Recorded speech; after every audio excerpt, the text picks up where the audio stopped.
Good evening. Welcome to good evening. Welcome to day 22 of the International Great Black Read Aloud Day.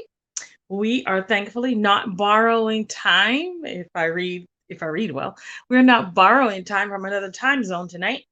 And we're here before midnight, which is good. So it is day 22.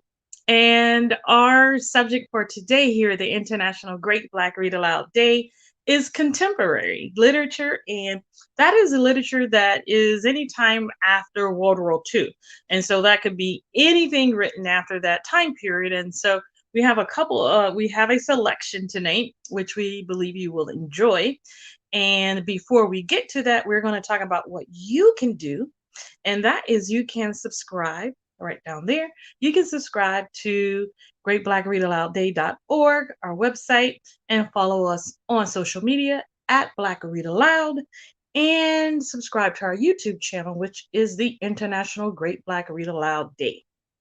And so we are going to read tonight, and I think you'll enjoy it. So today, our subject is contemporary literature, and our selection is the African Trilogy by Chinua Achebe. Okay. And the book is comprised of three books, which is Things Fall Apart, which is one of his very first ones, and Arrow of God, and No Longer at Ease. And so we are going to read from No Longer at Ease tonight. Again, our selection for today for contemporary literature, which is day 22, is Chinua Achebe. And I'm going to go to our selection, No Longer at Ease, and we are going to read from chapter 1. And it reads, for 3 or 4 weeks, Obi Okonkwo had been steeling himself against this moment, and when he walked into the dock that morning, he thought he was fully prepared. He wore a smart Palm Beach suit and appeared unruffled and indifferent. The proceedings seemed to be of little interest to him, except for one brief moment at the very beginning when one of the counsel had gotten into trouble with the judge. This court begins at 9 o'clock. Why are you late? Whenever Mr. Justice William Galloway, judge of the High Court of Lagos and the Southern Cameroons, looked at a victim, he fixed him with his gaze as a collector fixes his insect with formalin. He lowered his head like a charging ram and locked over his gold-rimmed spectacles at the lawyer. I am sorry, Your Honor, the man stammered. My car broke down on the way. The judge continued to look at him for a long time. Then he said very abruptly, all right, Mr. Adeyemi, I accept your excuse, but I must say I'm getting sick and tired of these constant excuses about the problem of locomotion. There was suppressed laughter at the bar. Obi Okonkwo smiled and waned, and ashy smiled and lost interest again. A wan and ashy smile and lost interest again. Every available space in the courtroom was taken up. There were almost as many people standing as sitting. The case had been the talk of Lagos for a number of weeks, and on this last day, anyone who could possibly leave his job was there to hear the judgment. Some civil servants paid as much as 10 shillings and 6 pence to obtain a doctor's certificate of illness for the day. Obi's listlessness did not show any signs of decreasing, even when the judge began to sum up. It was only when he said, I cannot comprehend how a young man of your education and brilliant promise could have done this, that a sudden and marked change occurred. Treacherous tears came into Obi's eyes. He brought out a white handkerchief and rubbed his face, but he did it as people do when they wipe sweat. He even tried to smile and belie the tears. A smile would have been quite logical. All that stuff about education and promise and betrayal had not taken him unawares. He had expected it and rehearsed this very scene 100 times until it had become as familiar as a friend. In fact, some weeks ago when the trial first began, Mr. Green, his boss, who was one of the Crown witnesses, had also said something about a young man of great promise, and Obi had remained completely unmoved. Mercifully, he had recently lost his mother, and Clara had gone out of his life. The two events following closely on each other had dulled his sensibility and left him a different man, able to look words like education and promise squarely in the face. But now, when the supreme moment came, he was betrayed by treacherous tears. Mr. Green had been playing tennis since 5 o'clock. It was most unusual. As a rule, his work took up so much of his time that he rarely played. His normal exercise was a short walk in the evenings, but today he had played with a friend who worked for the British Council. After the game, they retired to the club bar. Mr. Green had a light yellow sweater over his white shirt, and a white towel hung from his neck. There were many other Europeans in the bar, some half sitting on the high stools, and some standing in groups of twos or threes, drinking cold beer, orange squash, or gin and tonic. I cannot understand why he did it, said the British councilman thoughtfully. He was drawing lines of water with his finger on the back of his mist-covered glass of ice-cold beer. I can, said Mr. Green simply. What I can't understand is why people like you refuse to face facts. Mr. Green was famous for speaking his mind. He wiped his red face with a white towel on his neck. The African is corrupt through and through. The British councilman looked at him furtively, more from instinct than necessity, for although the club was now open to them technically, few Africans went to it. On this particular occasion, there was none, except of course the stewards who served unobtrusively. It was quite possible to go in, drink, sign a check, talk to friends, and leave again without noticing these stewards in their white uniforms. If everything went right, you did not see them. They are all corrupt, repeated Mr. Green. I'm all for equality and all that. I, for one, would hate to live in South Africa, but equality won't alter facts. What facts? Asked the British councilman, who was relatively new to the country. There was a lull in the general conversation, as many people were now listening to Mr. Green without appearing to do so. The fact that over countless centuries, the African has been the victim of the worst climate in the world and of every imaginable disease. Hardly his fault, but he has been sapped mentally and physically. We have brought him Western education, but what use is it to him? He was interrupted by the arrival of another friend. Hello, Peter. Hello, Bill. Hello. Hello. May I join you? Certainly. Most certainly. What are you drinking? Beer? Right. Steward, 1 beer for this master. What kind, sir? Heineken. Yes, sir. We were talking about this young man who took a bribe. Oh, yes. Somewhere on the Lagos mainland, the Umufoya Progressive Union was holding an emergency meeting. Umufoya is an Igbo village in eastern Nigeria and the hometown of Obi Okonkwo. It is not a particularly big village, but its inhabitants call it a town. They are very proud of its past when it was the terror of their neighbors before the white man came and leveled everybody down.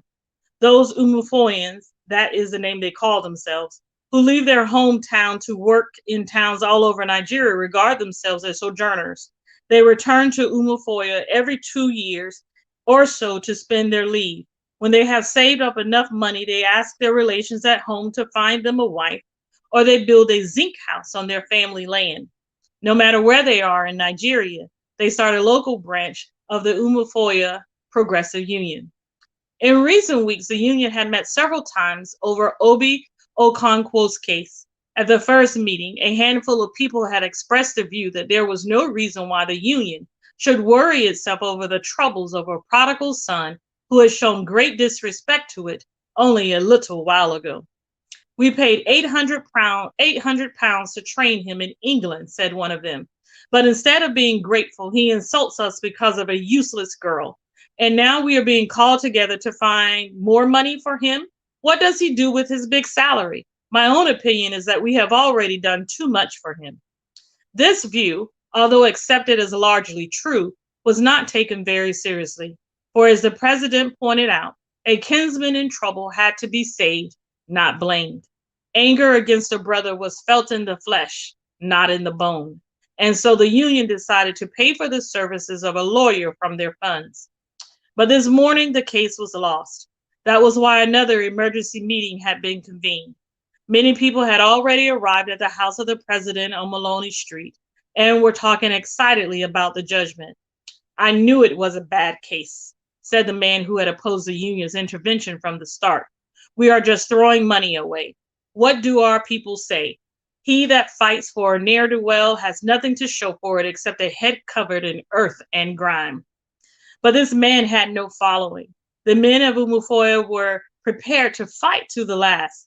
They had no illusions about Obi.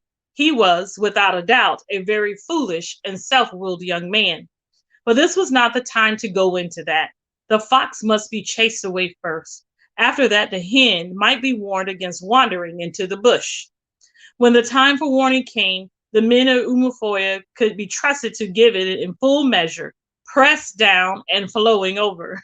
The president said it was a thing of shame for a man in the senior service to go to prison for 20 pounds.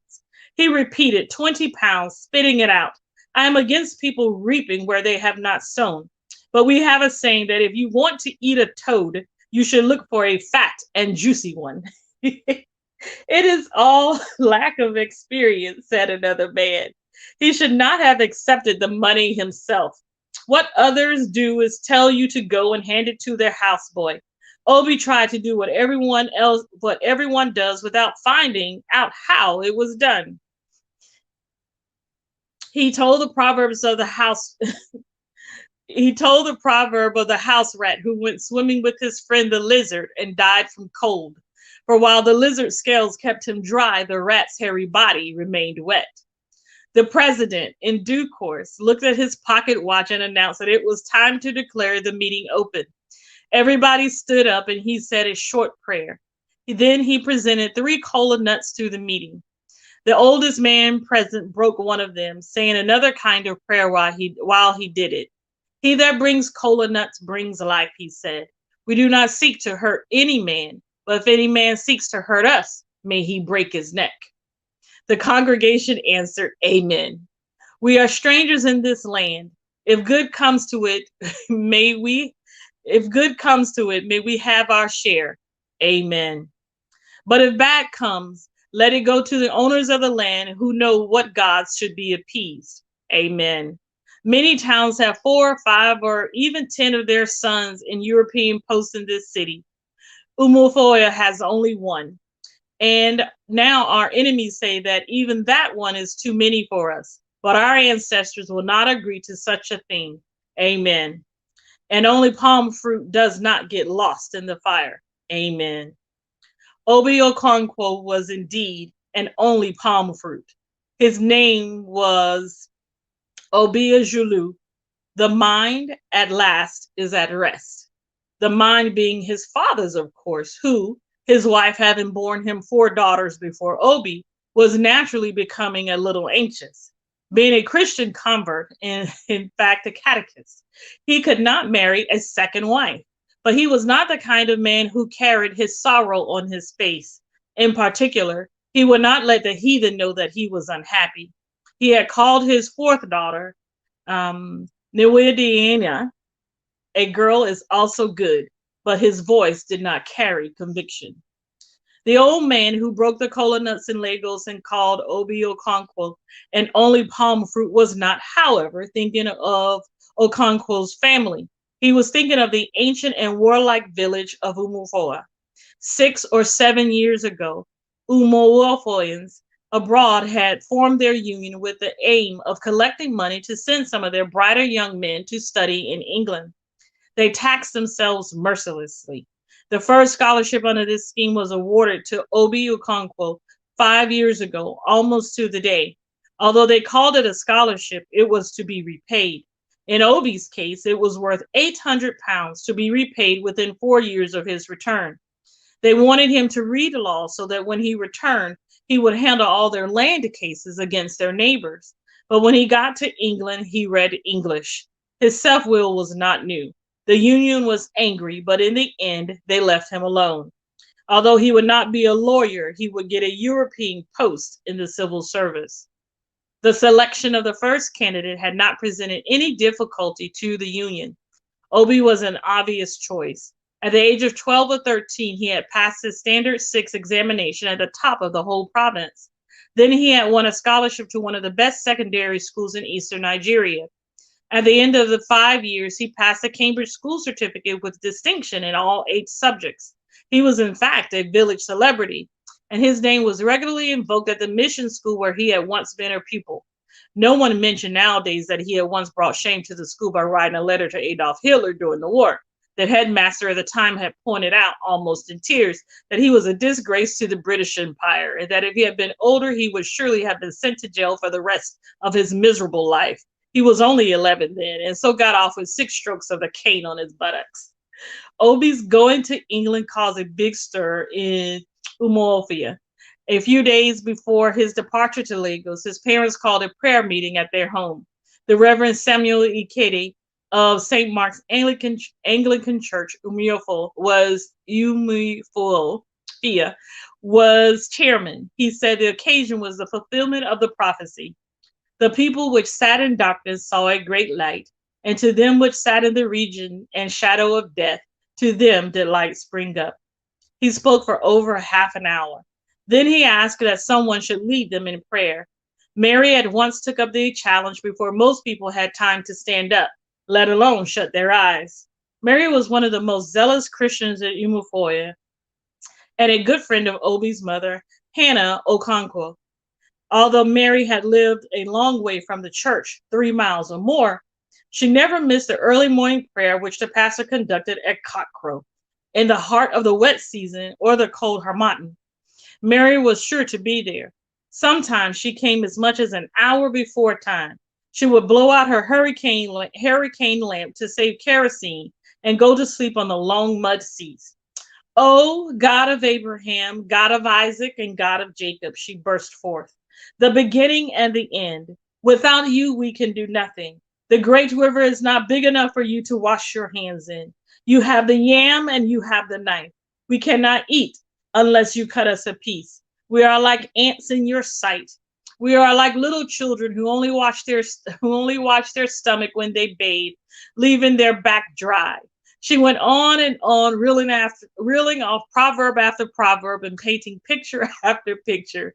Finally, she got round to the subject of the gathering and dealt with it as fully as it deserved, giving, among other things, a life history of her friend's son, who was about to go to the place where learning finally came to an end.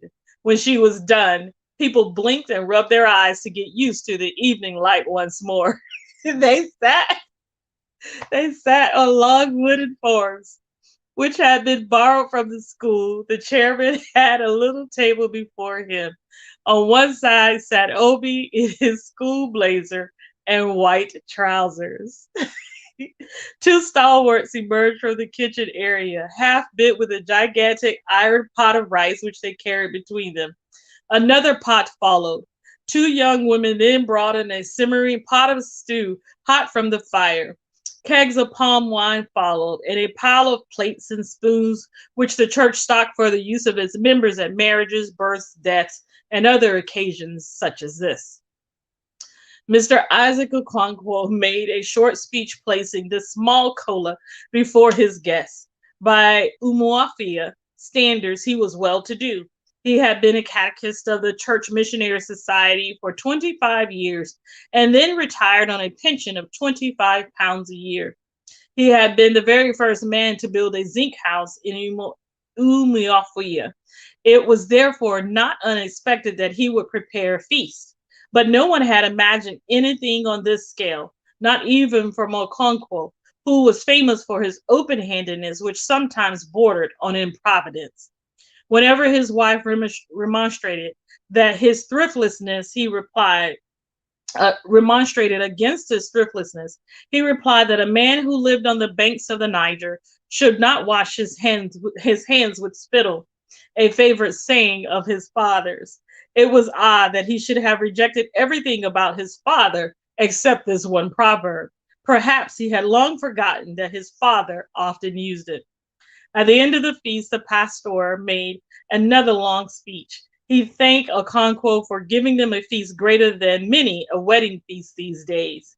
Mr. Ikedi had come to Umuofia from a township and was able to tell the gathering how wedding feasts had been steadily declining in the town since the invention of invitation cards.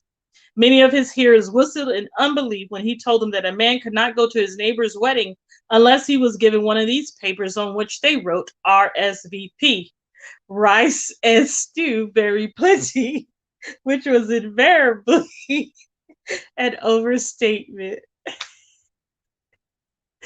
And that is our reading from No Longer at Ease, part of the trilogy from Chinua Achebe, which is our selection today for contemporary literature, which is literature that is written after World War II.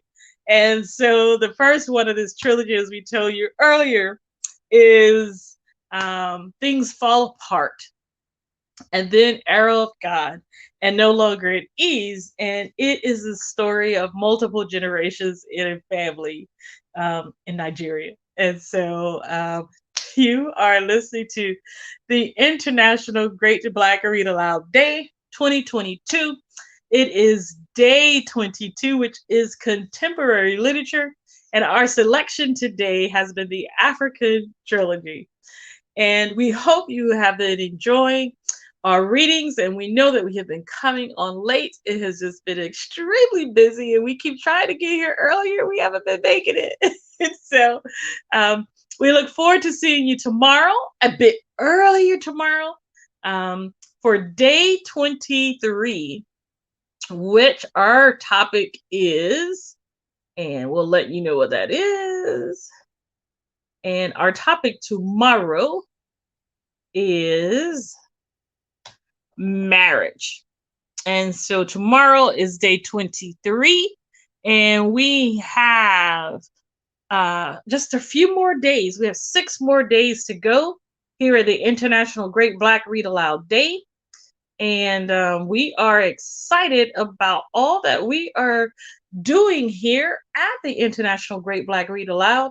And we hope that you have been truly enjoying the readings that we have had this year.